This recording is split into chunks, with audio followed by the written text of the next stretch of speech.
NPCC के दफ्तर में आप सभी लोगों का यहाँ पे आना हुआ, क्या कुछ बातचीत हुई अंदर? देखिए, अभी हमें तो 30 तारीख को ही बुलाया था, 31 को। उस दिन हम आए थे, लेकिन उसके ऊपर आधारित पूरी चर्चा नहीं हो पाई, तो उन्होंने आज बुलाया था। तो सीपीएफसी के दफ्तर में, ईपीएफओ के ऑफिस में उनके पूरे अधिकारी और हमारे लोग, हमारे कुछ नेतागण, हमें चर्चा हुई। और पहली बात तो हमने ये रखी कि देरी ज़्यादा हो रही है, आपको जल्दी से जल्दी ये काम करना चाहिए। दूसरी बात जो हमने कही, रमेश कृष्णमूर्ति जो अभी नए यहाँ पर सीपीएफसी अपॉइंट हुए हैं, प्रभारी बनाए गए हैं, वो एडिशनल लेबर सेक्रेटरी भी है। तो उनको हमने ये कहा कि हमारे लिए बहुत अच्छे संकेत है कि आप लेबर डिपार्टमेंट भी देख रहे हैं और ईपीएफओ का सीपीएफसी की चेयर भी देख रहे हैं। तो ये दोनों में यही होगा कि दोनों कार्यालयों का समन्वय अभी बहुत अच्छी तरीके से होगा। वहाँ पे जो जॉइंट सेक्रेटरी देखते हैं लेबर डिपार्टमेंट में, आलोक मिश्रा जी, और यहाँ पर चंद्रमौली चक्रवर्ती जी जो ईपीएफओ की तरफ से एडिशनल ईपीएफसी है सीपीएफसी, तो ये दोनों के आप अभी नियंत्रण करते हैं, तो दोनों डिपार्टमेंट का आप अच्छा कोऑर्डिनेशन करेंगे। दूसरी बात हमने उनसे ये भी कही कि हमें आपका बैकग्राउंड मालूम है, आप एक बहुत एफिशिएंट और तेज़ तर्रार अफसर है, तो हम जानते हैं कि रिज़ल्ट हमारा जल्दी आएगा और बहुत जल्दी आएगा। तो ये उनसे हमने कहा है। उसके बाद हमारी पूरी चर्चा हुई। हमने लोगों की अपेक्षाएं बताई जो पूरी देश भर से है कि जो आपने अभी यूनिफाइड पेंशन स्कीम यूपीएस बनाया है, वो बहुत अच्छी स्कीम है। सरकार ने सरकारी कर्मचारियों के लिए जो स्कीम बनाई है, हमारा ये कहना है कि उसी तर्ज पे हमारी भी स्कीम बने। उसका जो ढांचा है वो बिल्कुल सही है, और ये है कि हमारे 7,500 की मिनिमम मांग है, चाहे उससे या चाहे उससे बढ़कर, लेकिन हमारा ढांचा भी उसी तरीके से हो तो ज़्यादा जस्टिफाइड रहेगा। तो इस तरीके से हमने पूरी हमारी बातें, संभावनाएं बताई। कुछ जो फैक्ट्स एंड फिगर से एक्सचेंज हुए हैं, फिर भी आज की तारीख में पूरे हमारा डिस्कशन पूरा नहीं हो पाया, तो हम अभी आने वाले कुछ समय में फिर से एक बार वो बुला लेंगे और फिर हम उनसे बात करेंगे। तो अभी जो मेन बातचीत है, जो लोग समझें, क्या माना जाए, क्या समझा जाए इस बात को यही समझा जाए कि हमारा काम जल्दी से जल्दी होना चाहिए। यूपीएस की वजह से हमारी आशा पल्लवित हुई है, आशाएं, और वही हम चाहते हैं कि जल्दी से जल्दी हमारा काम हो। यूपीएस के तौर पे ईपीएस 95 की स्कीम भी बने, या उसको आधार करते हुए बने। हमारा 7,500 की जो मांग है मिनिमम की, वो रखी जाए या वहाँ से शुरू की जाए, या हो सके तो उसमें बढ़ोतरी की जाए। तो इस टाइप का हमने जो कन्वर्सेशन किया है, उसके ऊपर ही पूरी चर्चा हुई है। तो रमेश कृष्णमूर्ति जी, इन्होंने ये भी कहा है कि मैं अभी नया आया हूँ, मुझे थोड़ा समय दीजिए, हफ्ता 2 हफ्ता, मैं उस पर पढ़ाई करूँगा, पूरी बात समझूंगा, अपने लोगों की भी, लेबर मिनिस्ट्री की भी, सीपीएफसी की भी, ईपीएफओ डिपार्टमेंट की और आपकी भी, और इसका हल निकालने में सभी लोग पॉजिटिव है। हमें ये भी बताया गया है कि मंत्री जी ने अभी रिसेंटली उनके लिए प्रेजेंटेशन हुआ, वो बहुत पॉजिटिव है। और जो वित्त मंत्रालय है वो भी पॉजिटिव है। अभी कल हम एक्सपेंडिचर सेक्रेटरी से भी बात करने वाले हैं, जो वित्त मंत्रालय में एक्सपेंडिचर का काम देखते हैं, बड़ी अफसर है परमिशन मैडम, तो उनसे भी बात हमारी कल होगी। कल का उन्होंने टाइम दिया है।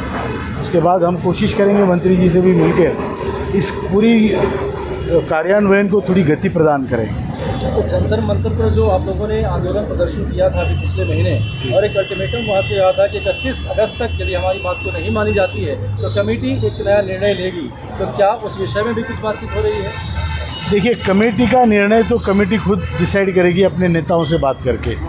अभी आज आपको मैं बता दूं, हमारी यहाँ मीटिंग हो रही है 27 तारीख को।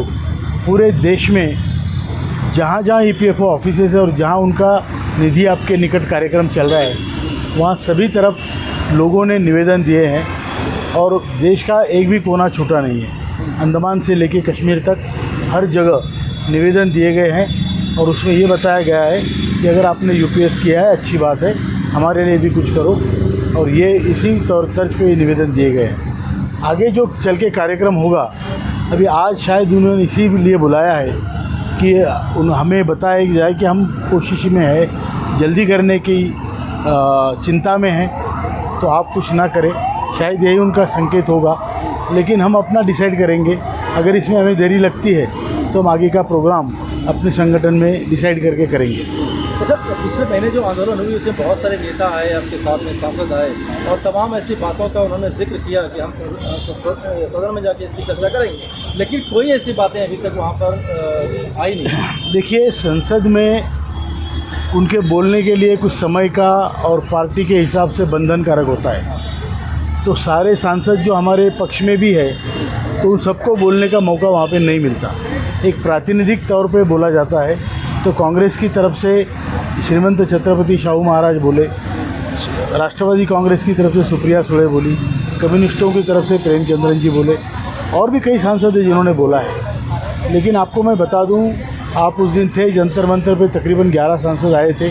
कुछ सांसद लेट आए हमारा कार्यक्रम खत्म होने के बाद। उसके बाद संसद दूसरे दिन हमने महाराष्ट्र सदन में तकरीबन 11-12 सांसदों की, 13-14 सांसदों की बैठक हमने ली, उनको पूरी बात समझाई। वो अक्रॉस द पार्टी लाइन थे, सब पार्टी के थे, बीजेपी के थे, शिंदे गुट, उद्धव गुट, सभी लोग थे, कांग्रेस के थे। तो सभी लोगों ने मिलके ये कहा है कि हम एक जॉइंट कमेटी बनाएंगे और इस विषय को पॉलिटिक्स से दूर रखते हुए हम प्रधानमंत्री तक जाएंगे और आपके विषय में आपकी सहायता करने की कोशिश करेंगे। उसके बाद फिर हमारे महासचिव आदरणीय सिंह साहब, वीरेंद्र सिंह जी यहाँ आए थे। उन्होंने तकरीबन 35 सांसदों से वो मिले, उन्होंने सबकी भावना यही है कि ये काम होना चाहिए। मैंने अभी तक ये 10 साल के आंदोलन में ऐसा कोई भी व्यक्ति नहीं देखा जो कहता हो कि ये काम नहीं होना चाहिए। लेकिन काम क्यों नहीं हो रहा है, इसका अगर आप विश्लेषण करें तो मैं तो एक ही शब्द कहूँगा कि लैक ऑफ कोऑर्डिनेशन की ज़रूरत है। क्योंकि इसमें इन्वॉल्वमेंट जैसे ईपीएफओ लेबर मिनिस्टर का है, ट्रस्ट का, ईपीएफओ मतलब मेरा मतलब है ट्रस्ट का है, लेबर मिनिस्ट्री का है, और तीसरा फाइनेंस मिनिस्ट्री का है, और चौथा पीएमओ का है। ये सभी डिपार्टमेंट मिलके जब इस पर डिसीजन करेंगे, और पांचवा हमारा है जो पेंशनर है, उनका भी उसमें सहभाग है, तो ये सब मिलके जब करेंगे तो काम निश्चित होगा। तो सर, ईपीएफओ से कई दफ़े मीटिंग हुई, यहाँ भी आप कई बार आए, और कई बार मंत्रियों से भी आपकी मुलाकात हुई। फाइलें रहते रहते अब तो पुरानी हो गई होगी, लेकिन फाइलों पर आखिर दस्तखत कब होगा, आखिरी अमली जमा कब बनाया जाए? अब देखिए, जैसे यूपीए का कुछ बिल्कुल बहुत कम समय में उन्होंने सब कुछ ग्राउंड स्टडी करके तुरंत उसका निर्णय लिया है।